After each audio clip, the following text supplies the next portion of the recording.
Gracias a ti por estar con nosotros. Saber para servir.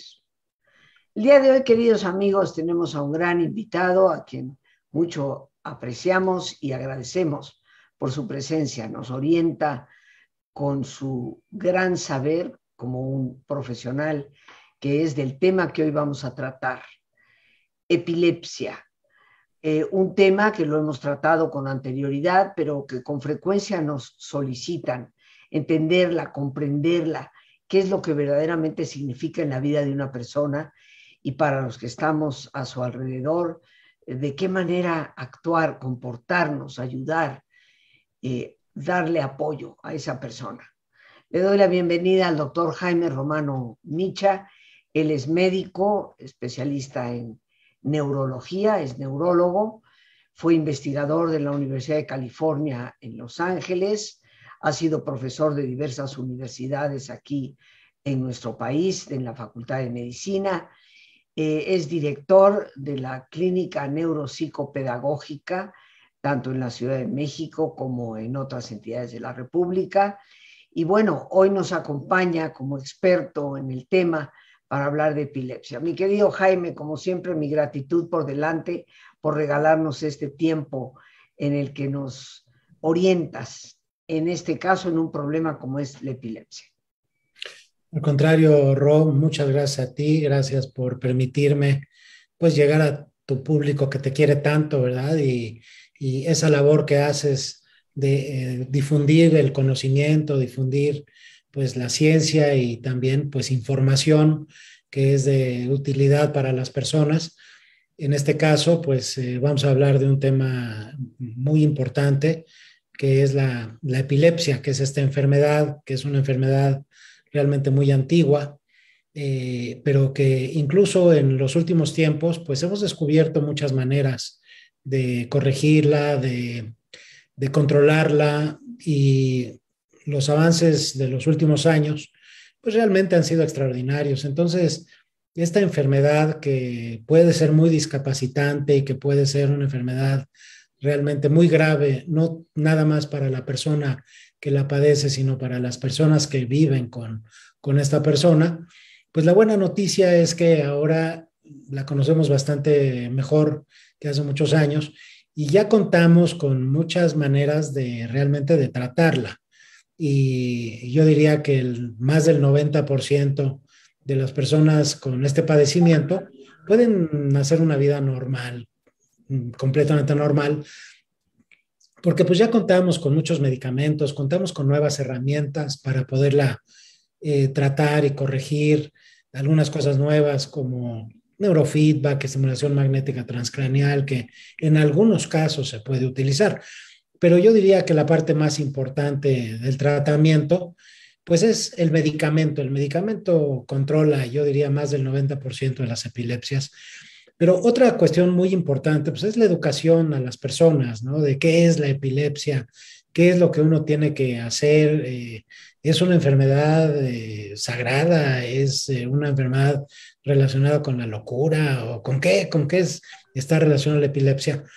Entonces, por eso es muy importante que la gente conozca, ¿no? Y vamos a platicar también acá que no nada más es una manifestación, no es nada más una enfermedad.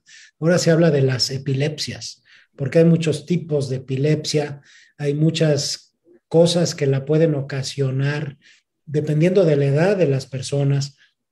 A veces las epilepsias que se manifiestan en la edad infantil, pues son diferentes las causas a aquellas que se empiezan a manifestar en los adolescentes. Algunas de ellas que se manifiestan en la adolescencia son más benignas y pueden realmente controlarse muy bien, pero son diferentes de las epilepsias que se manifiestan en el adulto y en el adulto mayor, porque a veces están asociadas a otras cosas. La epilepsia puede ser una manifestación, puede ser un síntoma, puede ser un signo, puede ser una manifestación de algo que está sucediendo atrás. En algunos casos, pues son tumores, en otros casos son enfermedades vasculares y en otras, pues no están relacionadas a enfermedades ni malformaciones ni a tumores, sino que simplemente son disfunciones, son alteraciones en el funcionamiento cerebral y eso hace que se manifieste la epilepsia. Podríamos decir, Jaime, según yo lo entiendo, que me ha servido a veces para explicar que la epilepsia es como si de repente hubiera un cortocircuito en el cerebro, ¿no? Y Sí, ese cortocircuito puede provocar chispas sí, o puede desconectar, ¿no? Porque las dos exactamente. cosas pueden suceder, ¿no? Perfecto. Podríamos decir que en el caso de las chispas es cuando aparecen las convulsiones y en el caso de desconectar es cuando se da por ausencias, pero explícanos Sí. esas dos formas en que se puede manifestar y cómo identificarlo. Claro, mira, en la primera, que son esas desconexiones que tú dices, generalmente sí se manifiestan como por ausencias, o sea, la gente pierde un poquito por momentos, por instantes, la comunicación o digamos, el estado de conciencia como tal. Y cuando esas desconexiones o ausencias se manifiestan en los adolescentes, esas son las de mejor pronóstico. A veces la causa es que son hereditarias, a veces, ¿no? Hay antecedentes familiares de ausencias o crisis de ausencia y pues los adolescentes a veces las presentan. Esas típicas ausencias o desconexiones se manifiestan en el electroencefalograma de una manera muy característica, que son complejos punta onda lenta que aparecen en todo el cerebro. O sea, todo el cerebro se desconecta por instantes y la alteración principalmente se origina en estructuras que están profundas en el cerebro, en particular el tálamo, que es una estructura profunda, a veces ahí es el origen de la descarga, y entonces se manifiesta en toda la corteza cerebral y hace que la persona se desconecte. En el caso de las epilepsias que tú dices, y bien, yo creo que la comparación es adecuada, como son cortocircuitos, pues esos cortocircuitos no siempre se manifiestan como crisis convulsivas, como crisis. Dependiendo de la descarga, va a ser la manifestación de la epilepsia. Por ejemplo, en algunos casos, si la descarga está en la parte posterior del cerebro, sabemos que la parte posterior del cerebro es donde está la vista. Y entonces una manifestación de las epilepsias no tiene que ser motora, sino que puede ser destellos luminosos, que la gente vea patrones luminosos, destellos luminosos, ¿verdad? Y eso pueda ser una manifestación de la epilepsia. En otros casos son las descargas, si están en el área olfativa, la gente va a percibir algunos olores, como dicen a veces, como a llanta quemada o como a máquinas con aceite, ¿no? Y si la manifestación está, por ejemplo, en áreas de la audición, pues también la gente puede escuchar cosas. O muchas veces también hay un fenómeno que se conoce como déjà vu o de lo ya visto, ¿verdad? Que a veces uno como que siente que ya viví esto, ¿no? Como que dice, ay, esto ya lo viví en alguna otra vida o en algún otro momento de mi vida, que puede ser normal. O sea, todos en algún momento de nuestra vida lo podemos experimentar, pero cuando está la descarga, sobre todo este cortocircuito en el lóbulo temporal, con mucha mayor frecuencia vienen estas sensaciones de que yo ya lo viví acá, o de despersonalización, o incluso algunas personas que tienen estas descargas en el lóbulo temporal tienen lo que se llama automatismos. Los automatismos pueden ser desde chupeteo, empezar a chupar, o a veces con contracciones en los ojos, o incluso algunas veces desarrollan conductas complejas, como levantarse, moverse, hacer una serie de conductas raras, ¿no? Por decirlo de alguna forma, y esa puede ser. Ahora, hay otras que sí son las que tú estabas comentando, en la que la descarga o el cortocircuito es pues prácticamente en todo el cerebro, y entonces la manifestación, que es la más conocida, que es cuando la persona se pone dura, se empieza a poner tensa y luego empieza a tener contracciones musculares, pierde la conciencia, se puede caer al suelo, echa espuma por la boca, a veces se orinan o se defecan y bueno, la gente, pues estas son las más aparatosas, que ese es un tipo de epilepsia que se llama crisis de gran mal o crisis generalizadas tónico-clónicas, que sería el nombre más específico. Entonces, como estamos viendo acá, hay muchos tipos de epilepsias. pero sí el origen es, como tú bien decías, son descargas eléctricas en el cerebro. El cerebro cuando funciona produce actividad eléctrica. Esa es la forma como el cerebro funciona. Para ser más estrictos, pues es electromagnética, porque son oscilaciones electromagnéticas que nosotros cuando colocamos electrodos sobre el cráneo podemos registrarlas a través de un electroencefalograma, y el electroencefalograma es el estudio más importante en el caso de las epilepsias porque nos permiten localizar dónde está el cortocircuito, si está en una zona, si empieza en todo el cerebro, si tienen estos complejos punto onda lenta que comentábamos. Entonces, una parte muy importante del diagnóstico del tipo de epilepsia es el electroencefalograma, aunque no deja de lado pues las preguntas que hacemos, la historia clínica, porque con la historia clínica podemos ir pensando en el tipo de epilepsia que tiene y luego hacemos un electroencefalograma y con eso confirmamos o descartamos si es una epilepsia o no. Y digo descartar porque a veces hay otros padecimientos, otras enfermedades que podrían simular una epilepsia. Por ejemplo, algunas histerias conversivas o puede ser incluso cuestiones normales, ¿verdad? Como el fenómeno de déjà vu que todos tenemos y también puede ser normal. Y para poder diferenciar o hacer el diagnóstico preciso o descartar, pues el electroencefalograma es el estudio más importante.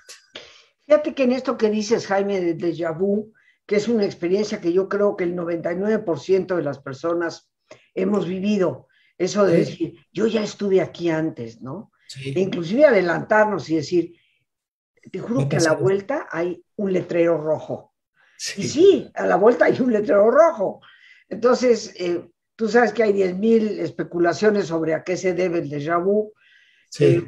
Una es que tal vez a través de los sueños el ser humano se transporta, conoce, pudiera ser una de las tantísimas explicaciones. Y ahora nos dices que puede ser también un efecto de este tipo. Sí. ¿Cómo distinguir? ¿Podría haber una persona con epilepsia cuyo único síntoma fuera el déjà vu? ¿A qué grado tendría que estar presente para ya considerar que hay un problema? Sí, mira, quisiera primero hacer un comentario de la primera parte que tú dijiste. No son fenómenos paranormales. Yo creo, o sea, mi explicación, que puede ser diferente a la de otras personas, es de que el cerebro almacena una gran cantidad de información. Almacena información consciente, pero también almacena información no consciente. ¿Qué quiere decir? Que cuando nosotros caminamos por la calle, pues hay muchas cosas que nuestro cerebro almacena y percibe sin que nos demos cuenta. Entonces, puede ser que la descarguita eléctrica esté también afectando alguna zona de la memoria. Entonces, eso echa a andar ese recuerdo que ya tuvimos, porque así es como funcionan los recuerdos. En lo que vivimos resuena con eso que ya almacenamos y entonces podemos interpretarlo como que ya estuvimos acá o que va a pasar esto, que el letrero rojo que tú decías de la vuelta a la esquina, es porque ya pues alguna vez pasamos por ahí y pues el cerebro lo registró y a lo mejor si vamos caminando, pues es algo que ya hemos hecho varias veces. Entonces, pero tú sabes que el déjà vu se puede presentar en sitios que realmente nunca has estado, o sea, es la primera vez que visitas un lugar y de repente dices, no, pero este lugar yo ya lo conocía, o sea, sí.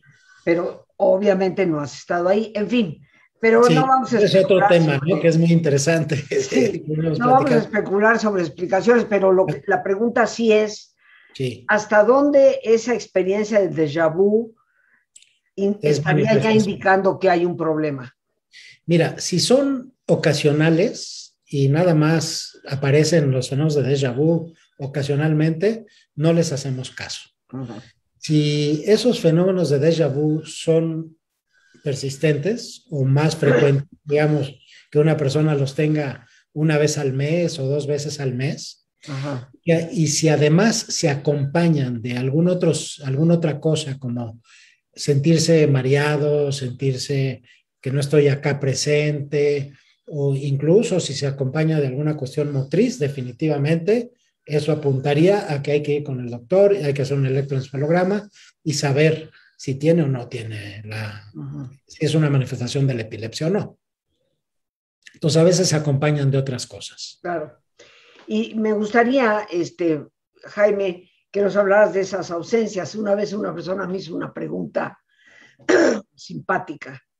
Me dice, yo soy como distraída, dice. Entonces, ¿hasta dónde esos fenómenos de distracción pueden ser ausencias?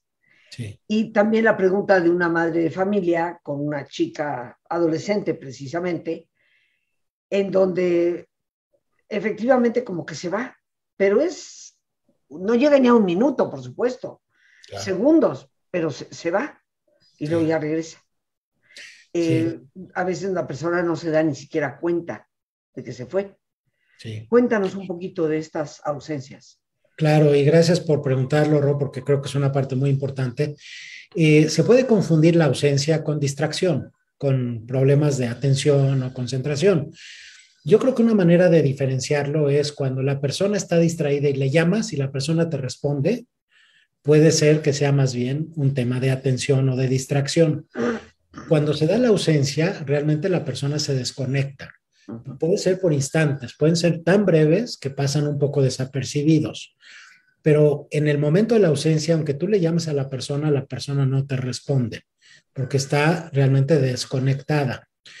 Muchas veces también las ausencias, o sea, la epilepsia de ausencias, estos momentos de desconexión se acompañan a veces de un pequeño parpadeo o de una pequeña contracción muscular en las manos. O sea, la persona puede estar hablando y... ¿Sí? ¿Qué me decías? O sea, a veces es esta desconexión que se acompaña de estos movimientos que son a 3 ciclos por segundo, que es lo que refleja en el electroencefalograma. Entonces, yo creo que una manera de diferenciarlo es, si la persona es distraída y le llamas y te responde, pues generalmente es distracción. Y si la persona se desconecta como tal y aunque le llames no responde, eso apuntaría más a un tipo de epilepsia. Ahora, las ausencias, estas de las que estamos hablando, las típicas ausencias, que son muy benignas y que se controlan casi al 100% con medicamento, son las que aparecen generalmente en los adolescentes. O sea, la edad de aparición es entre, yo diría, los 10, 11 años de edad y los 18, 20. Si se presenta en ese rango de edad y se presenta como desconexión y con esos movimientos, definitivamente hay que ir al médico y hay que hacer un electroencefalograma. Cuando es un tema de distracción, generalmente son niños distraídos desde chiquitos, ¿no? Que son inquietos y van a las escuelas y no se concentran. Entonces los maestros le están diciendo, a ver, pon atención porque te estás distrayendo. Ese es otro problema, que no es epilepsia, que es trastorno por déficit en la atención, que es un tema diferente y que también responden muy bien al tratamiento, pero el tratamiento farmacológico es totalmente diferente en uno y en el otro caso. Las epilepsias, como dices, aparecen mucho en la adolescencia, pero pueden aparecer desde la temprana edad, desde los niños más pequeños. Claro, de hecho, cuando las epilepsias aparecen en edades muy tempranas, son de las más peligrosas, porque pueden estar relacionados a un daño cerebral o a un trastorno metabólico, a algún padecimiento un poquito más grave. Si hay, por ejemplo, las epilepsias que aparecen en los primeros 3 o 4 años de vida, son las más delicadas, porque a veces se asocian o a problemas durante el embarazo, durante el nacimiento. Muchas veces un niño que tarda mucho en nacer, que los trabajos de parto son prolongados o que tuvieron circular de cordón y no nacieron rápidamente o que nacieron moraditos, ¿no? Los niños tienen mayor probabilidad de desarrollar estas epilepsias peligrosas, por decirlo de alguna forma, que se empiezan a manifestar desde los primeros años de vida. En el primer año de vida hay un tipo de epilepsia que es necesario identificar rápidamente y tratar rápidamente, que se manifiesta como, se llaman espasmos de Salam, porque es como si hicieran el saludo de los musulmanes, ¿no? Que levantan las piernitas, se contraen el cuerpecito, ¿no? Y esas son necesariamente, hay que ir al médico rápidamente, porque puede ser una manifestación de un daño cerebral y que hay que controlar muy rápidamente. Son muy raras las crisis tónico-clónicas, o sea, esas que describimos, que la gente se contrae y luego tiene las convulsiones. Estas son raras en los primeros años de vida. Las más frecuentes son cuando son, como ya las describimos, o son epilepsias motoras, en las que incluso puede incluso la persona estar así y ¡pum! Se golpea la cabeza, ¿no? Ujú. Esas son tipo de epilepsias mioclónicas que son también importantes de determinar rápidamente y tratar. Hay otras que también se manifiestan en los primeros años de vida, que son, se llaman crisis atónicas, y es como si tuvieras una marioneta que de repente le cortas los cables y se cae. Entonces, no necesariamente son contracciones musculares, sino que pierden el tono muscular y se caen. Estas también son peligrosas y también requieren pues de un diagnóstico rápido y de un tratamiento rápido. Algunas otras epilepsias pueden estar relacionadas a retrasos en la maduración neurológica, o sea, niños que tardan en caminar. Generalmente un niño empieza a caminar sus primeros pasos solito al año de edad y también empiezan a decir sus primeras palabras al año de edad. Si de repente ya el niño de un año y medio no ha caminado o no ha empezado a decir sus primeras palabras, eso ya es preciso buscar una ayuda para ayudarlo en su problema de maduración neurológica. Pero si además de eso presenta epilepsias o estas contracciones musculares, eso está hablando de ya algo grave que es muy importante de inmediato acudir a una ayuda profesional. Doctor Jaime Romano Micha, médico especialista en neurología y un hombre de un profundo conocimiento sobre el tema que hoy hemos tratado. Y seguramente algunos de ustedes quisieran contactar con él. Así que, mi querido Jaime, yo te pido que nos des tus datos. Inmediatamente Lorena los pondrá al pie de tu imagen para que las personas puedan tenerlo y contactar contigo. Como no, con mucho gusto. Son dos números telefónicos. Uno es el 55 15 20 70 y el segundo es 55 15 24 12. Esos son los dos teléfonos. ¿Alguna página, alguna red que nos quisieras dar, Sí, Jaime? como no, la página web es www.cnpp.org.mx. CNPP es de Centro Neuropsicopedagógico.org, que es una organización, .mx. Bien, pues ya Lorena lo ha puesto ahí al pie de tu imagen para que los que queramos contactar, pues lo podamos hacer. Estaremos en las mejores manos, definitivamente, para poder ayudar a nuestros seres queridos, a cualquier persona que sintamos requiere precisamente de una atención profesional. ¿De qué manera te gustaría, Jaime, cerrar este tema que hemos tratado el día de hoy sobre la epilepsia? Yo creo que la esperanza está en lo que decías desde el principio, es tratable. Exactamente, Ro. Mira, como estábamos comentando, hay muchas causas de las epilepsias, hay diferentes tipos de epilepsias. Lo más importante es hacer un diagnóstico preciso. Eso es lo primero. Para eso se requiere pues una persona experimentada, hacer una historia clínica adecuada, saber qué tipos de epilepsias hay. Y el electroencefalograma pues es el estudio que nos permite realmente afinar el tratamiento. Una vez, perdón, el diagnóstico. Una vez que hacemos un diagnóstico preciso, que esa es la parte más importante, pues el médico tiene que elegir el medicamento adecuado, porque hay muchos medicamentos, dependiendo del tipo de epilepsia, pues es el medicamento que uno tiene que elegir. A veces tiene que ir acompañado de algunas indicaciones de cambios de hábitos alimenticios o de sueño, demás.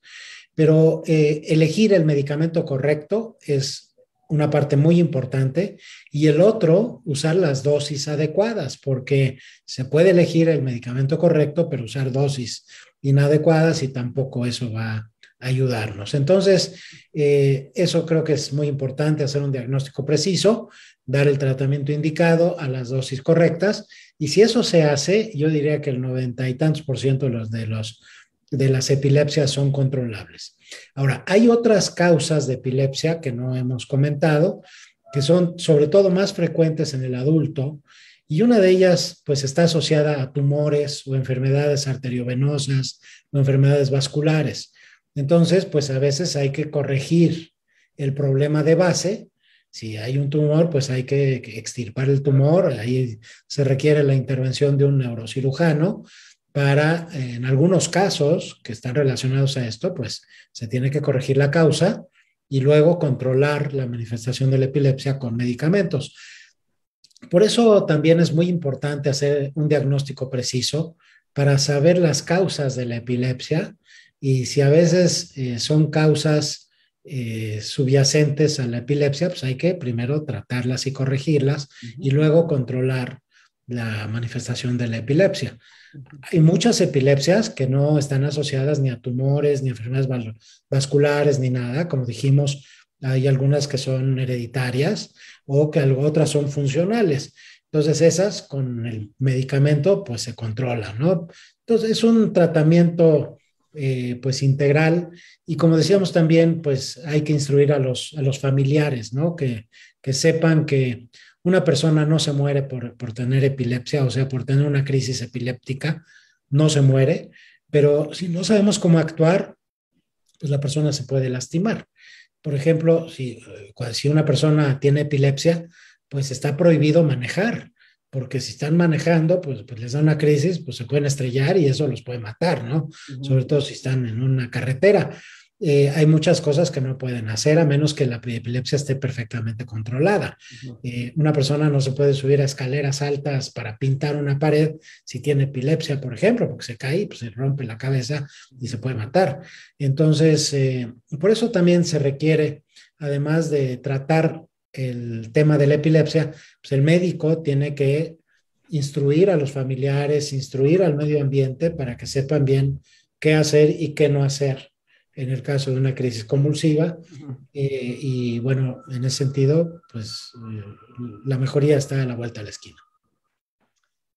Jaime, pues yo te quiero agradecer tu participación en el programa. Ahí están los teléfonos, queridos amigos, Gracias, al pie de la foto de nuestro invitado, para las personas que deseen contactar con él. Y yo le agradezco infinitamente al doctor Jaime Romano Micha su generoso tiempo para estar con nosotros y explicarnos un tema que es tan importante y que pues padecen algunas personas con un desconcierto muchas veces y dolor por parte de los familiares cuando no comprendemos bien a bien, pero hoy nos queda claro que existen alternativas y que más de un 90% de los problemas de tipo epiléptico pueden controlarse perfectamente bien. Jaime, de verdad, muchísimas gracias. Al contrario, Ro, te agradezco a ti. Muchas gracias por permitirme pues difundir información para que conjuntamente contigo pues podamos mejorar la calidad de vida de las personas. Muchas gracias. Gracias a ti. Y bueno, amigos, pues yo me despido dando gracias a Dios por este espacio que nos permite compartir. Las gracias a nuestra productora Lorena Sánchez y a ti, el más importante de todos. Una vez más, gracias. Muchísimas gracias por tu paciencia al escucharme y por ayudarme siempre a crecer contigo. Que Dios te bendiga.